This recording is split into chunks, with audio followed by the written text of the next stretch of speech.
Snell, HWBT. Let's see inside.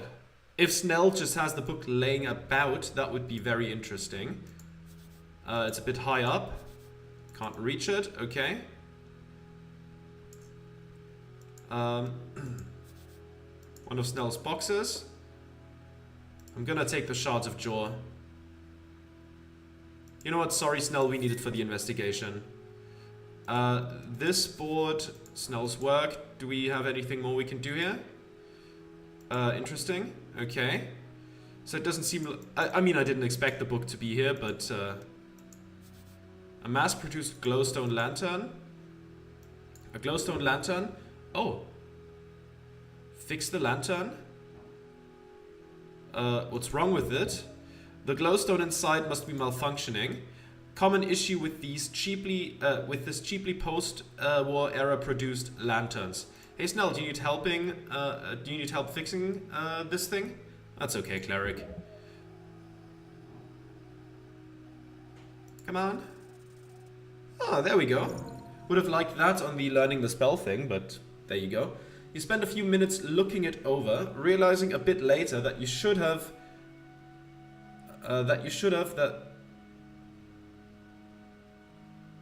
realizing a bit later that you should have that there is an esoteric that you should have known, I assume, that there is an esoteric effect on the lantern itself. Investigating it further reveals the issue: the glowstone's connection with the flimsy metal plate around it.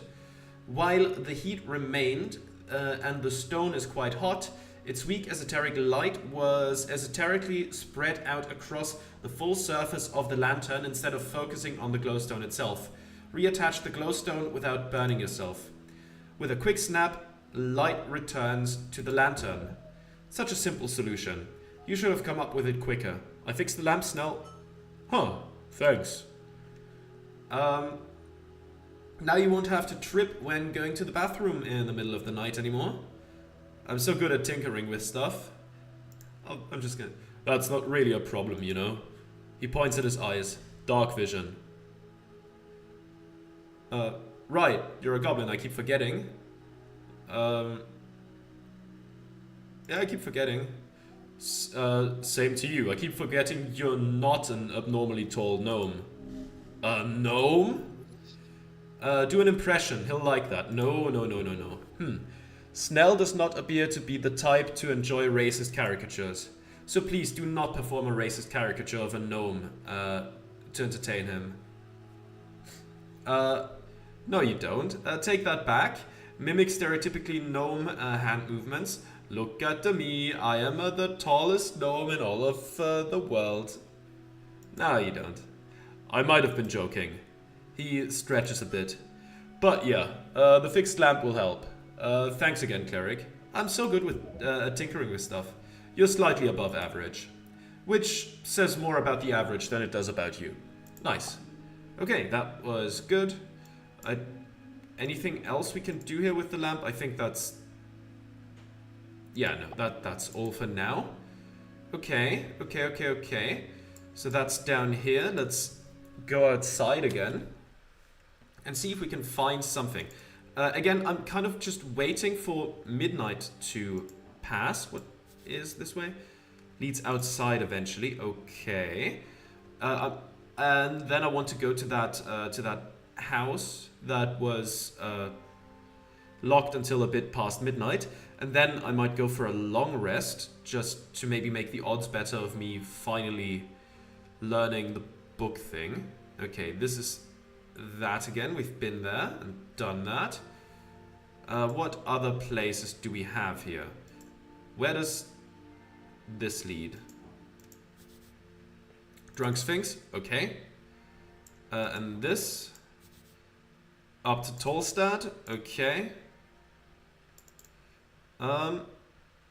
Let's keep going down here, come on. There's a... Oh wait, this is the bridge back. Was this to the Goblin Garden? It smells musky, okay. Now where do I want to go in the meantime? Let me quickly take a look at the questing thing again. Again, sorry about having to check it all the time, but again, it's been a while. Someone must have pushed me in. I don't know how to investigate that further yet. We have to go further down below to find another place where we can access the pillar. I don't know where we would go for that yet. But eventually, I'm sure. Lost 6th edition, of course. Coin Lords meet. Yeah, right. We don't need that at this point. We need to report to Lady Sageleaf, but I would like to talk to the corpse first. Yeah, this guy looking for a secret door to further below. Through the south caves. Somewhere there might be a secret door. Can we try to find the secret door further down from the south caves? I still also need to find you know, I need to find the warehouse. I don't know where the warehouse is. Maybe it's in the maybe it's in the Freestrider place. So let's just see if we can head inside. As long as they don't immediately kick me out for it. We'll see. We'll see. What do we have here? A framed article titled Octavio Durelius, hero of the something. Oh, she's here. This rug is a fake frug-fram. How very glib. Okay. Oh, what the... A guy. He keeps shuffling about.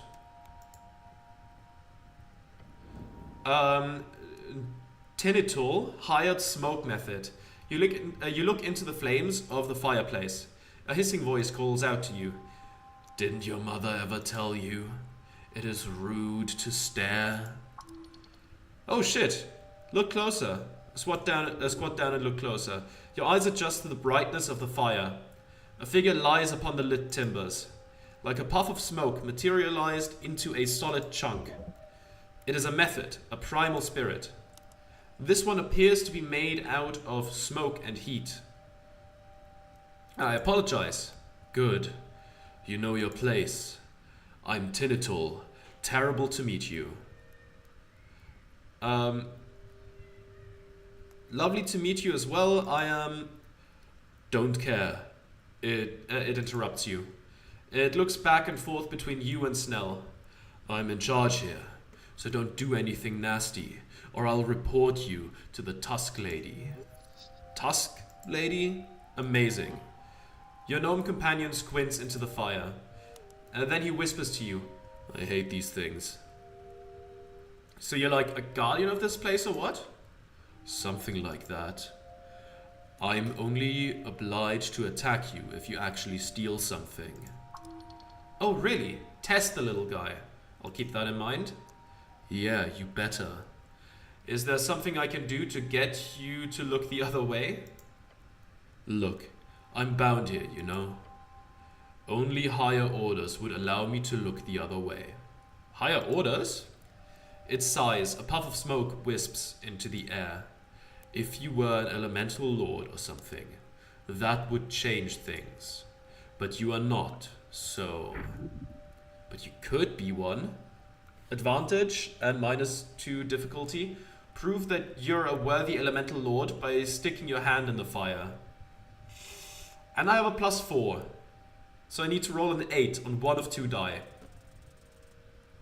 That works. I wasn't counting on it. Shield. Your skin is a shield. Take off your right glove. Huh? Place your hand in front of the smoke guy, right in the flames. Confidently, you reach forth. Oh, Smoky boy. What the crittering are you doing? With your second hand, you cast Druidcraft, causing the flame to wrap around your hand. Holy hells and bells and stuff, it acclaims and dances around your searing hand. It is not a lot, but you can sway the flames by tugging. Primal strings. Gods be damned, dude. This is enough. Slowly remove your damaged hand from the fire. The heartbeat screams in your ears. Blood rushing, adrenaline pumping. Beyond your body, the smoke creature laughs wildly. You're awesome. Fuck it. I guess you are an elemental lord. I'll look the other way. You go ahead and do whatever you want, boss. You hear him cackling as he rolls over and stares into the wall. Okay, that's it for now. Bye, spirit. Well, that was nice. Actually a good roll and a check. It's rare enough. Spices and extracted juices of the something. You can read it on screen. You have the ability to pause. I do not. Let's behold the sword. An incredible sword hangs upon the wall. She's still here. I shouldn't trifle with it, right? Pickpocket, DC 19 dexterity check. I'll wait for now. Free cities, democracy, prosperity. Okay. Ooh, there's a way down and a way up, and there's a globe. Behold. Coastal hemisphere. You approach the half sphere. The eight bands. You see Divinitorum, Ascan, Reeds, and Vogeni. Look at Divinitorum. Divinitorum, a pointy coastline centered around a mountainous region at its center, marked as Peak of the Gods. Unnatural formations and shapes litter the landscape around it. Gate era remains, signs of divine battle. Further inland, you see a vast, flat plain divided into perfect squares, some with moat-like rivers surrounding them. A name spans this area.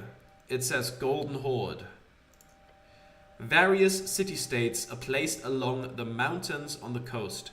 Towns and roads are marked out across the plains.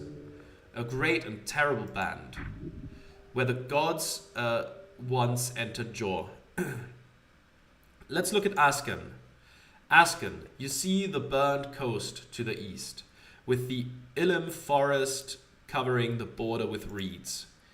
To the west are all the hills and mountains of Thornip and Vizcar. It says in big bold letters, Norvik, at the start of the river that cuts through the middle of the band. A great city with great lettering. While this is your home band, you've only ever left the confines of Norvik once, and only to a neighboring river town. Remember that long ship trip? Terrible. Your stomach grumbles, yet you do not know why. Could be hungry? Apples. Yes, more apples. Let's take a look at reeds. Reeds, a vast temperate band. The coastline is bent into a large half lake. Many city-states litter the landscape. Most are remnants of majocracies. Majocracies. Those who are not destroyed entirely during the Coast War. You see the Ilim forest to the west and several marked out areas on the map designated cursed ground.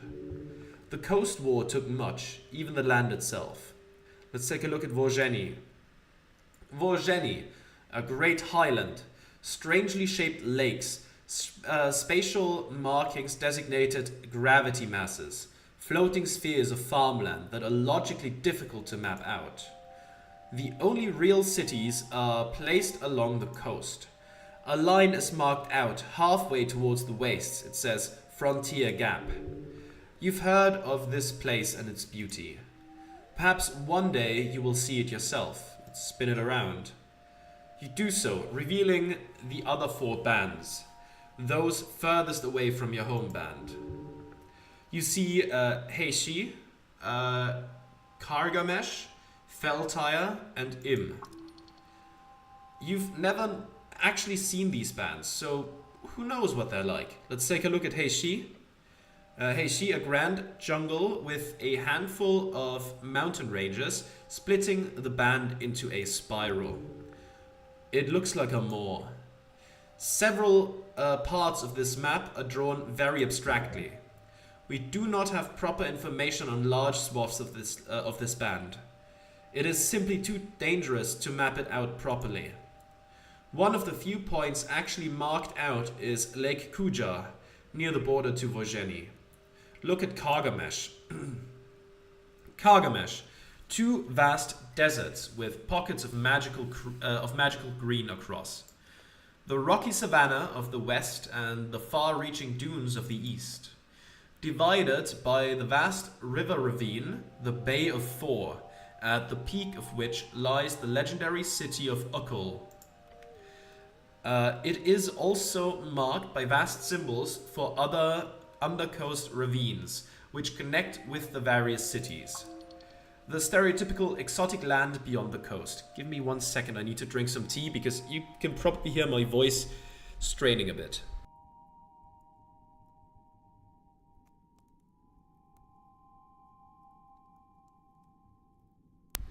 That's a little better, okay. You have read many a tale set in this wondrous land. The Sand of the Orient and Emerald Serpent. Stories about men striving to conquer the foreign hordes and their lands. Glorious. You always remember them more as being about connection with the foreign. How we can all learn from those who are different. All that fighting against elemental evils surely went against that message. Perhaps so. Let's take a look at Feltyre. Feltyre, red and white plains with great forests to the east and deserts to the west. A wonderful feature of the map. You can actually make out the corpse of Gorgonian as he lay upon Blood City Bay. Truly a fascinating landmark. One of those wonders of the world you should see once before you die. Let's take a look at Im. Im, the walled band. Large portions of the map are blank. These are marked out as Igaria's inner wall. You know very little of this land. Look at Jaws Sea, the top of the half sphere. Jaws Sea, the blue top half of the hemisphere. Above the strip of land, you see 1,000 little islands and islets marked outside, along with common trade routes.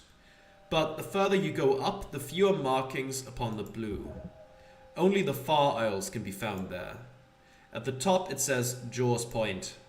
Beyond that, off the coast of Heishi, you see Salto del Sapo Alegre. I'm sorry again, I don't know the pronunciations all that well. And below reeds you see the text Middle Edge. This is a sea hemisphere. There are full globes that depict the land in more detail as well.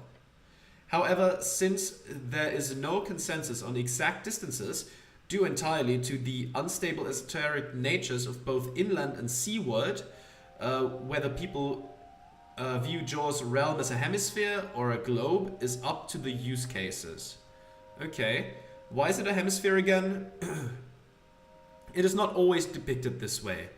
If you look across the room, you can see a full globe version as well. However, the scholarly modern depiction of the world is indeed a hemisphere purely for practical reasons. Travel across the deeper parts of Jaws Sea can be done via arcs across the ocean, while travel across land, of the sort that in any way approaches the endless wastes, will likely result in getting lost in long marches. This is quite easy to understand. Yeah, sure, let's spin it back. You do so, seeing the 4 bands closest to you. Emotionally, at least. That's all for now. Okay, we can go upstairs or downstairs. Let's take a look upstairs. The roof of the headquarters. Okay. Is that what I think it is? No, it's just up here. Okay. It is not what I think it is. Let's go inside again. No, how could it be? Honestly, I was thinking something completely wrong. The geography was just escaping me, I suppose. Down to the docks. Okay. Ah, I see. This is a sort of new place. Can we go along here? No, not really. How about this way? Warehouse! We're not allowed in, but Okay. Only Freestriders are allowed in. We have to find a way in. Maybe we can talk to the lady in there. I forgot her name. Because I'm bad with names in the first place. Can we behold again? 12. That's a little better. Orc, Fellfolk, level 4 fighter. A traveler, she is not settled here. Her belief is weak. She does not use it. Her religion is power. Okay. Let's talk. Maybe we can talk you into letting us into the warehouse. 1 second. The orc stands among the furniture. A crackling fireplace lights up her face as you approach. Welcome to the Ascani Reeds Trading Company, cleric. It is the orc lady again. Beware her manipulation. Yes, and also tell her she looks lovely. Hello, agent. How's the freestriding going? Right, you're the orc who was fighting with the dwarves. You look lovely to meet you again, Agent Vera. Hello, agent. How's the freestriding going? That's not a verb I usually hear, but it's going well. We're currently deep in paperwork with a new partner. A lot of work. She walks over to the desk, grabbing a piece of paper. It would be a good idea to search the guild warehouse below. Not only to find some goodies, but also to check what's going in and out of the city. This wonderful Freestrider lady is the one who decides who comes and goes. So talk her into letting you enter the warehouse. If you ask that, she will think you mean something very different. It seems you were correct in the end. Your diplomatic efforts ended with the dwarves not holding their little rally. So, well done. Not the win you were hoping for, I suppose, but I did solve the problem. You should have listened to me earlier. What's done is done. Now can we get to business? What's done is done. Fair enough. She's holding back rage, deep rage. Of course, I'm very busy. We're currently deep in paperwork with a new partner. A lot of work. She's clearly terribly angry at you still. Okay. Persuade her to work with you despite your previous behavior. It would be just a 16. My track record of getting 16s isn't all that good. Maybe we can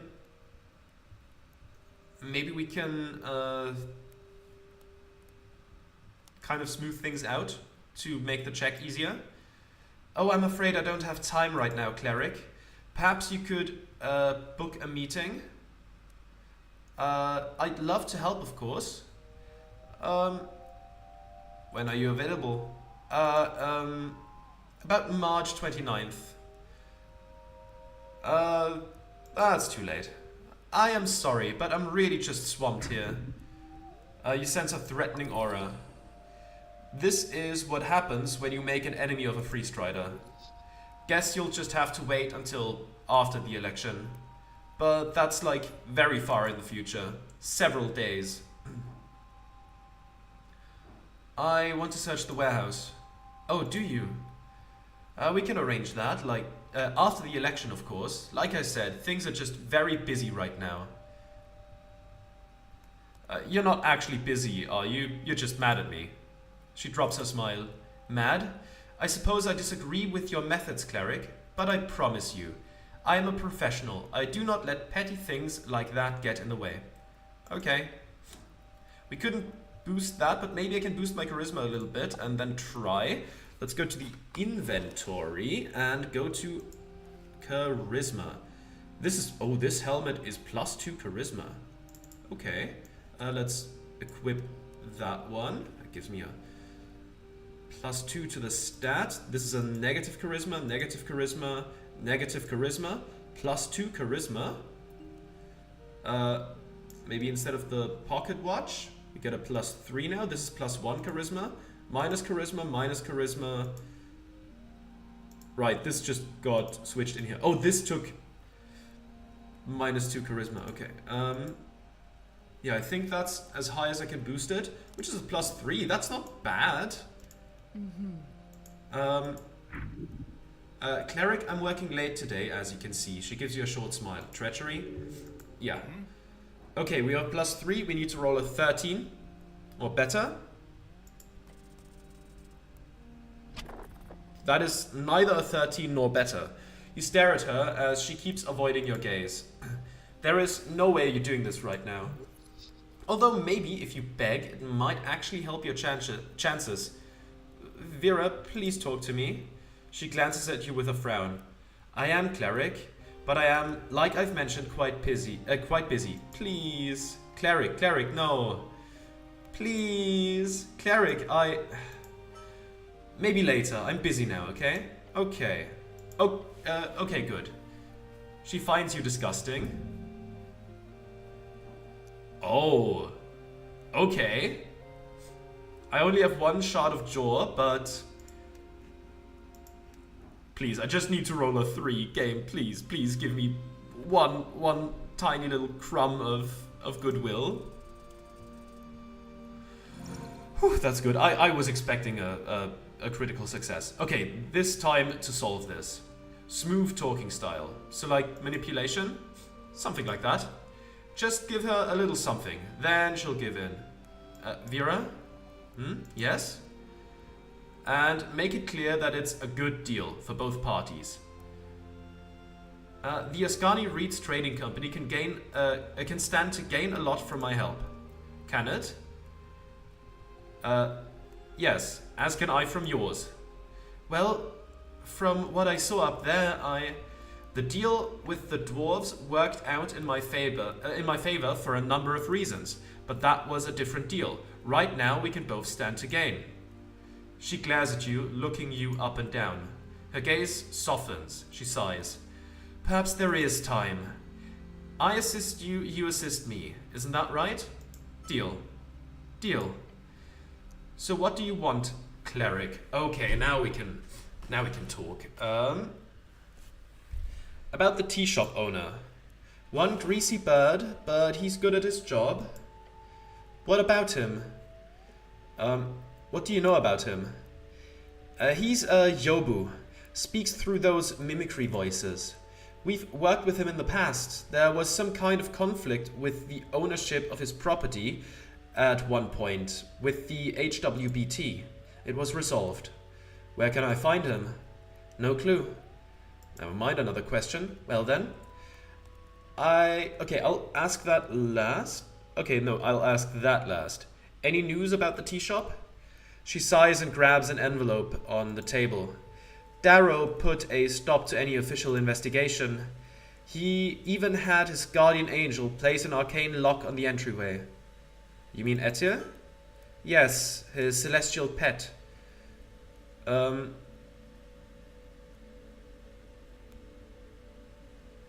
She's no pet, she's a powerful woman.